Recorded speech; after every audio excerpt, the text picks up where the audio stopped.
नमस्कार, दीपास किचन मध्ये आपल्या सर्वांचं स्वागत आहे। आज आपण फक्त 20 रुपयामध्ये तयार होणारा पार्लेजी बिस्किटचा केक बनवतोय। विशेष म्हणजे विदाउट ओव्हन हा आज आपण केक बनवणार आहोत। अगदी कढईमध्ये तुम्ही सहजरित्या हा केक करू शकता। घरी उपलब्ध असणाऱ्या साहित्यामध्ये एकदम स्पॉन्जी असा केक बनवून तयार होतो। त्यासाठी मी ते अगदी सोपी पद्धत तुम्हाला सांगणार आहे। त्यासाठी हा व्हिडिओ नक्की शेवटपर्यंत बघा। चला तर मग आपण रेसिपीला सुरुवात करूयात।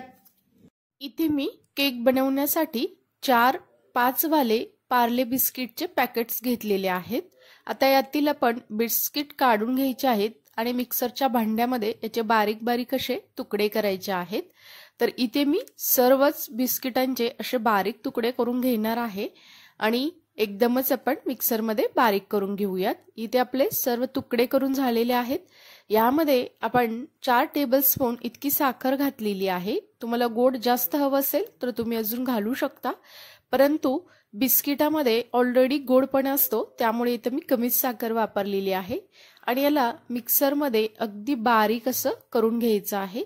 तुम्ही ते बघू शकता, याची मस्त अशी फाईन अशी पावडर बनली गेलेली आहे। त्याला आपण थोडंसं मोकळं करून घेऊयात आणि एका दुसऱ्या भांड्यामध्ये आपण ही बिस्किटाची पावडर काढून घेऊयात।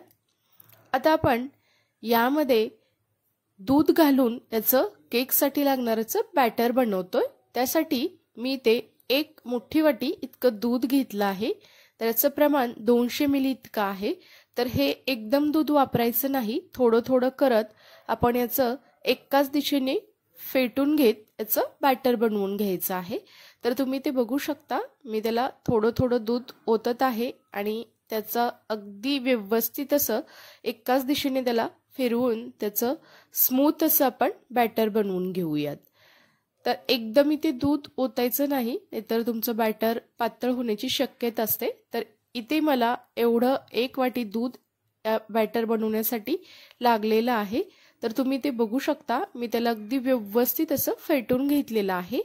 तर हे बॅटर तुम्ही जर जास्त फेटलं तर तुमचा केक तितकाच स्पॉन्जी आणि मस्त जाळीदार होतो। इथे आपलं परफेक्ट असं केकसाठी लागणारचं बॅटर बनवून तयार आहे। आता आपण यामध्ये थोडीशी तुटी फ्रुटी घालायची आहे, त्यामुळे केकला एक छान अशी चव येते आणि मुलांना सुद्धा तुटी फ्रुटी आवडते।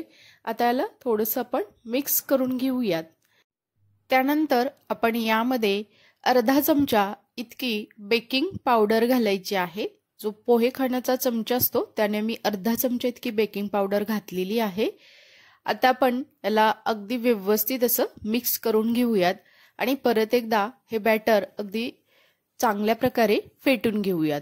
तुम्ही जेवढं बॅटर जास्त फेटाल तेवढा तुमचा केक स्पॉन्जी आणि एकदम जाळीदार असा बनला जातो। इथे आपलं हे बॅटर व्यवस्थित असं फेटून झालेलं आहे। त्यानंतर केक बेक करण्यासाठी मी इथे केकचा टीन घेतलेला आहे। त्यामध्ये आपण असं तूप घालायचं आहे किंवा तुम्ही तेल सुद्धा यामध्ये घालू शकता आणि व्यवस्थित असं याला तुपाने हे भांडं पूर्ण ग्रेस करून घेतलेलं आहे आणि त्यामध्ये आपण तयार करून घेतलेलं हे बॅटर घालायचं आहे। आता आपण हाताने थोडंसं असं हलवत हे बॅटर अगदी व्यवस्थित असं सेट करायचं आहे, त्यामुळे यामध्ये असणारी हवा निघाली जाते, त्यामुळे आपला केक अगदी व्यवस्थित असा बेक होतो। इथं आपलं बॅटर सेट करून झालेलं आहे। तर आता आपण वरून सुद्धा थोडीशी तुटी फ्रुटी घालणार आहे। तुम्हाला आवडत असल्यास तुम्ही इथून वर थोडंसं किसून थोडेसे ड्रायफ्रूट सुद्धा घालू शकता। आता आपण इकडे केक बेक करण्यासाठी एक कढई गॅसवरती 15 ते 20 मिनिटे प्रीहीट करून घेतलेली आहे। कढई आपली व्यवस्थित अशी प्रीहीट झालेली आहे।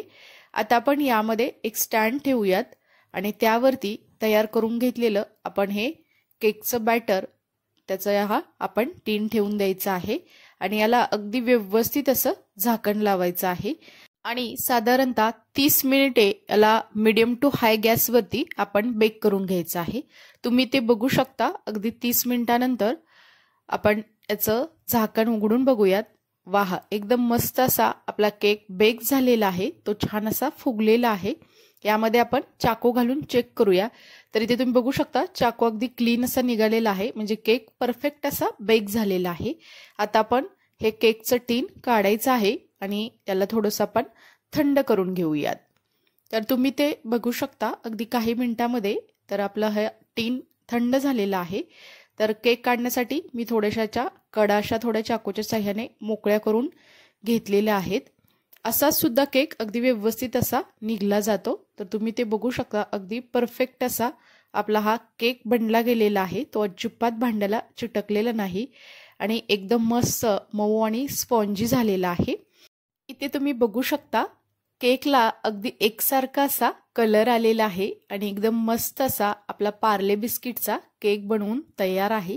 तितकाच हा मऊ आणि स्पॉन्जी लुसलुशीत बनला गेलेला आहे. आता आपण याला कट करून घेऊयात. तर इथे तुम्ही बघू शकता अगदी जाळीदार आणि एकदम स्पॉन्जी हा आपला पार्ले बिस्किटचा केक बनवून तयार आहे. तुम्हाला मी इथे आतून सुद्धा दाखवते. अगदी जाळीदार असा हा केक आपला बनला गेलेला आहे. तुम्ही सुद्धा विदाउट ओव्हन हा केक बनवू शकता. ही रेसिपी तुम्हाला कशी वाटली हे मला नक्की कमेंट्समध्ये सांगा. जर रेसिपी आवडली असेल तर दीपाज किचन या यूट्यूब चॅनेलला लाईक, शेअर आणि सबस्क्राईब करायला विसरू नका आणि शेजारील बेल आयकॉनवरती क्लिक सुद्धा करा, कारण तुम्हाला अशा छान छान स्वादिष्ट आणि चविष्ट अशा रेसिपी पाहायला मिळतील. नंतर भेटूया आपण अशाच एका रेसिपी सोबत. तोपर्यंत सर्वांना धन्यवाद.